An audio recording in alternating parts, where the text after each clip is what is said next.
Minsan hindi mo namamalayan na unti-unti ka nang nawawalan ng respeto sa mata ng ibang tao. Hindi dahil masama kang tao, kundi dahil masyado kang mabait, masyado kang available, o masyado kang nagpapakita ng effort sa taong hindi kayang i-appreciate iyon. Ang masakit pa, kapag nasanay ang isang tao na pwede ka nilang balewalain, lalo lang nila itong gagawin, hindi dahil gusto ka nilang saktan, kundi dahil iyon ang pinapayagan mong mangyari. Pero ayon sa Stoic philosophy, may isang mahalagang prinsipyo. Hindi mo kontrolado kung paano ka tratuhin ng iba, pero kontrolado mo kung paano ka tutugon.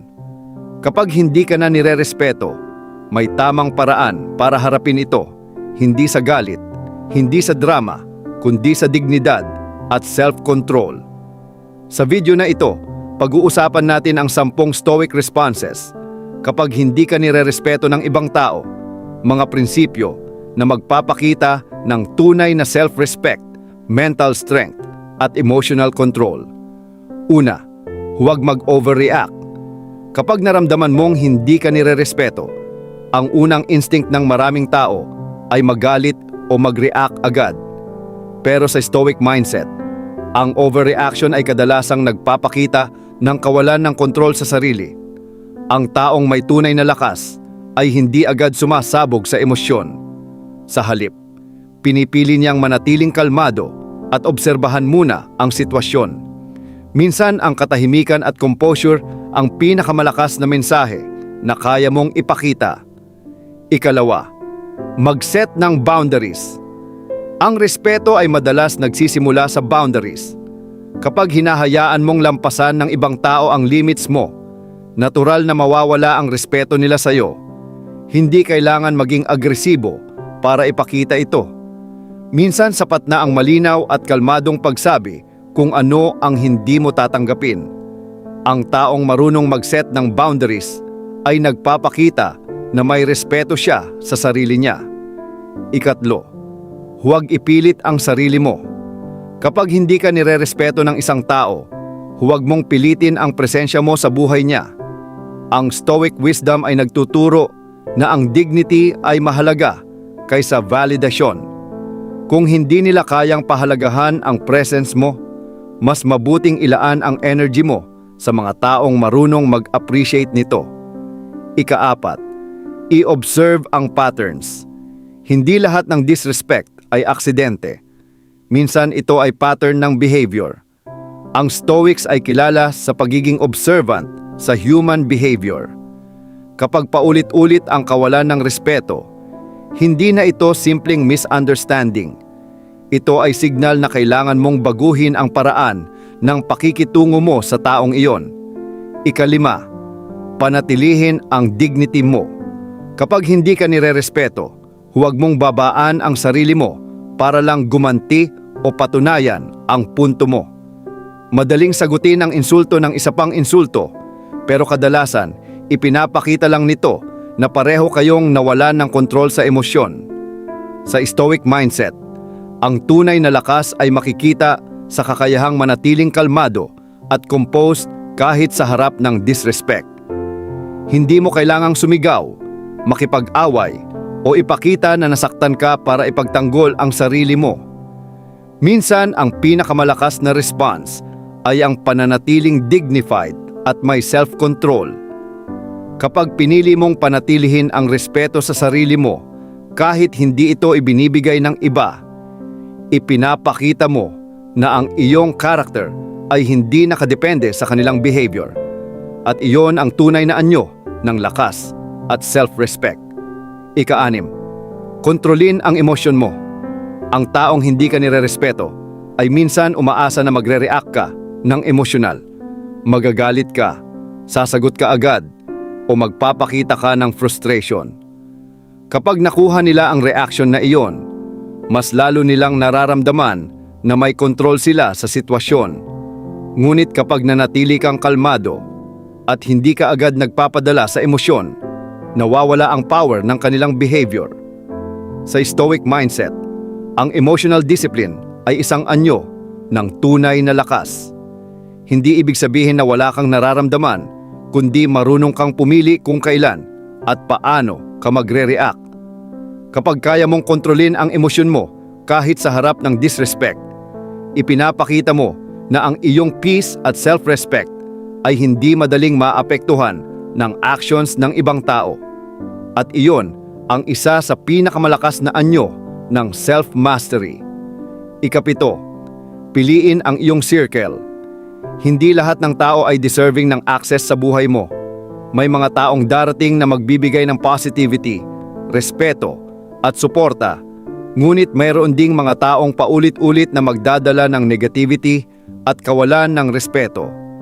Kapag napansin mong ang isang tao ay patuloy na hindi nagpapakita ng respeto sa iyo, maaaring panahon na para bawasan o limitahan ang interaction mo sa kanya. Hindi ito pagiging suplado o paglayo sa tao. Ito ay simpleng paraan ng pagprotekta sa sarili mong peace at dignity. Sa Stoic mindset, mahalaga ang pagiging maingat sa mga taong pinapayagan mong maging bahagi ng buhay mo dahil malaki ang epekto ng kanilang attitude at behavior sa mindset mo. Mas mabuti ang maliit na circle ng mga taong may respeto at tunay na malasakit kaysa maraming tao sa paligid mo na hindi naman pinahahalagahan ang presensya mo. Ikawalo, mag-focus sa sariling growth. Isa sa pinakamabisang response sa disrespect ay ang pag-focus sa sariling growth. Sa halip na ubusin ang oras at energy mo sa pag-iisip kung bakit ka hindi nire-respeto ng isang tao, mas makabubuting ilaan mo ito sa pag-improve ng sarili mo. Kapag patuloy kang nagde-develop ng mindset mo, pinapalakas ang discipline mo, at tinatrabaho ang mga goals mo sa buhay, unti-unting nagbabago ang paraan ng pagtingin ng ibang tao sa iyo. Hindi na dahil sinusubukan mong patunayan ang value mo sa kanila, kundi dahil malinaw na nakikita ang progress at direction ng buhay mo. Sa Stoic mindset, ang tunay na focus ay hindi sa pagkontrol ng opinyon ng ibang tao, kundi sa paghubog ng sariling character at actions. Kapag patuloy kang nag-grow, nagiging mas matatag ang confidence mo at dumarating ang respeto hindi dahil hinihingi mo ito, kundi dahil natural itong ibinibigay sa taong patuloy na nag-i-improve sa sarili. Ikasiyam, huwag matakot lumayo. Minsan ang pinakamalakas na statement na kaya mong gawin ay ang simpleng kakayahang umalis. Hindi lahat ng relasyon, friendship o connection ay kailangang ipaglaban, lalo na kung paulit-ulit na nawawala ang respeto. Kapag patuloy mong pinipilit ang sarili mo sa isang sitwasyon kung saan hindi ka pinahahalagahan, unti-unti ring nawawala ang dignity mo. Ngunit kapag pinili mong lumayo ng tahimik at may self-control, ipinapakita mo na may malinaw kang self-respect at boundaries.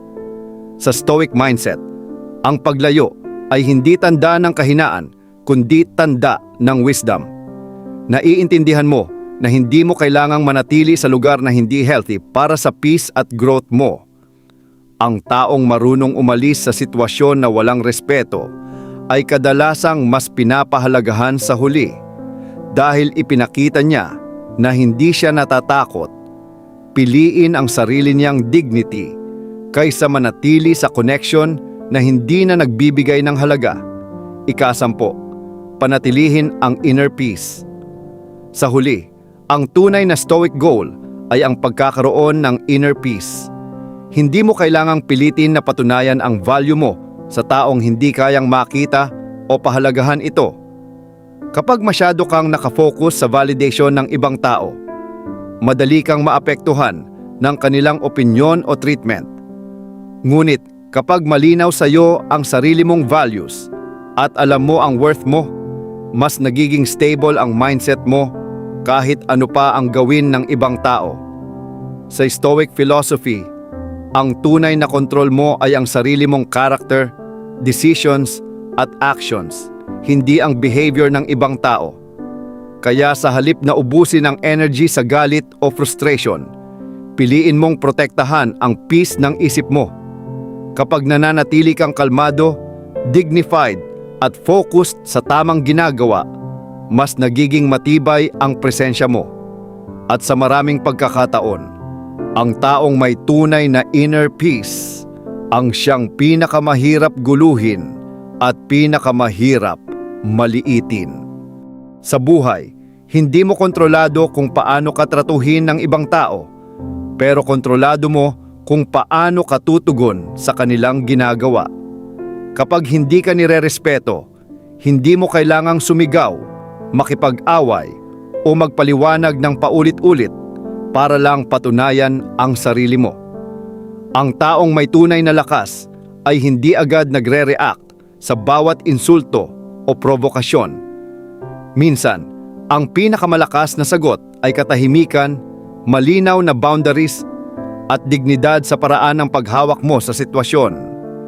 Kapag pinili mong manatiling kalmado at hindi bumaba sa level ng disrespect, ipinapakita mo na hindi madaling galawin ang karakter mo. At sa huli, ang taong may tunay na self-respect ay hindi nagmamakaawa para sa respeto, kusang ibinibigay iyon sa kanya. Dahil ramdam ng iba ang bigat ng presensya ng taong alam ang kanyang halaga.